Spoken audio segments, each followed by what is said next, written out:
So today we're going to dig into a really critical idea from the book, The Quiet Disruption. It's all about how AI is quietly, almost invisibly, reshaping economic power. See, it's not some loud, obvious revolution. It's a subtle shift in who really holds the cards. Let's get into it. You know, we've all heard this story, right? AI is this amazing productivity tool. It's like giving a spreadsheet to an accountant or a power drill to a carpenter. The promise is that it's here to make all of us faster, smarter, more efficient. It's pitched as this great equalizer. But what if that's, well, only half the story? What if, just beneath that shiny surface of productivity, there's a much deeper structural change going on?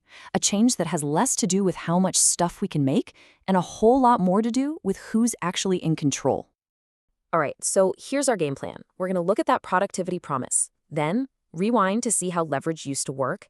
Then we'll cover the really critical shift to platforms, the new rules of power that come with it, the unseen consequences, and finally, we'll ask that big question: who really benefits from all this? Okay, so first up, let's start with that familiar story, the one we all know and love, technology as just a simple, helpful tool. I mean, think about it.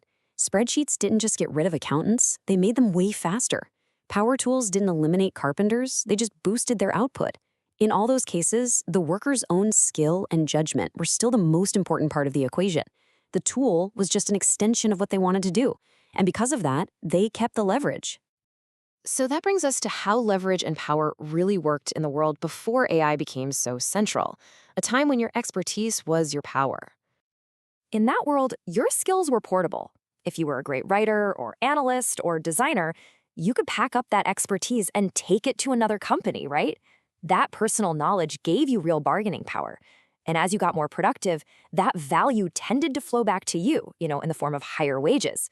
You had real agency. But AI is introducing a really fundamental change here.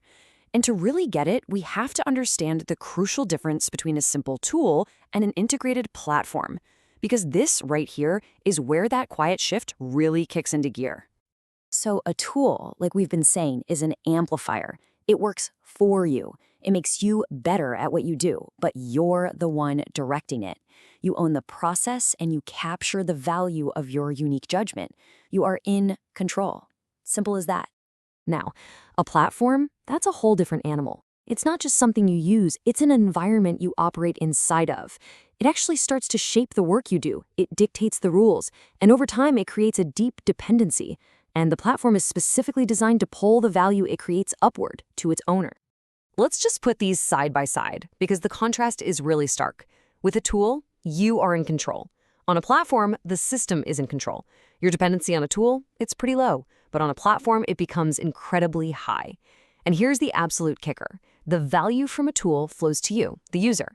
The value from a platform is designed to flow to the owner. Your autonomy is preserved with the tool. It's seriously reduced on a platform. The book uses this perfect example. Think about small business accounting software. It starts out as just a really convenient tool, right? It's way better than doing it by hand. But as more and more businesses and accountants start using it, it becomes the industry standard. Suddenly, it's not a tool anymore, it's the environment. And at that point, not using it puts you at a huge disadvantage. The convenience has quietly morphed into a dependency, and the leverage has shifted from the individual accountant to the owner of the software. And this shift brings us to the new rules of power. This is where we see the real-world consequences, where the fundamental dynamics of our economy are being quietly rewritten under our noses. So, under these new rules, dependency is sky high. You need the platform to do your job.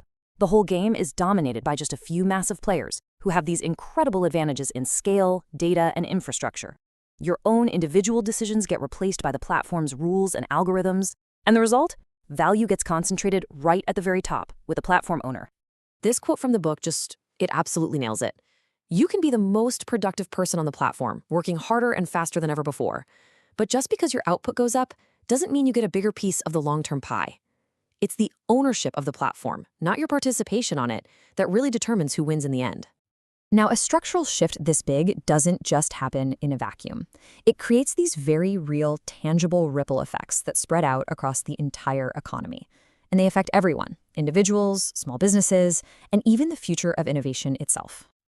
What's really fascinating is that we've kind of seen this playbook before.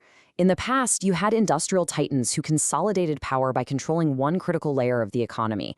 The Vanderbilts controlled movement with railroads. Rockefeller controlled energy with oil.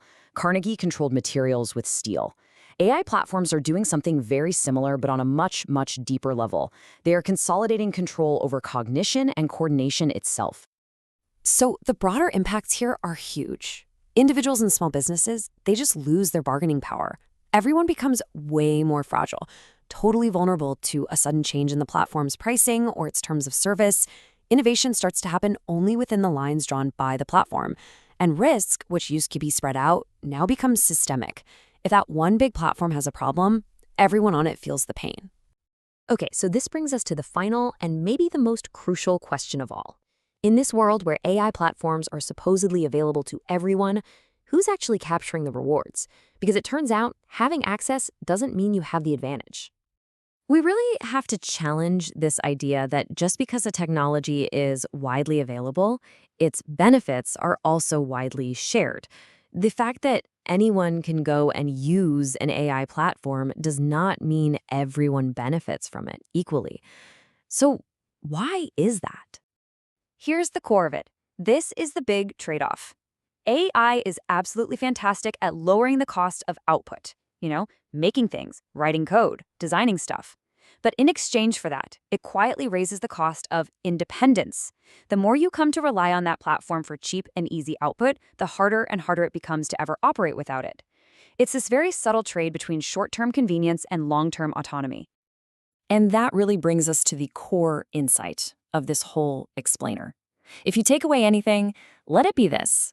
In this new world, leverage matters more than just pure capability.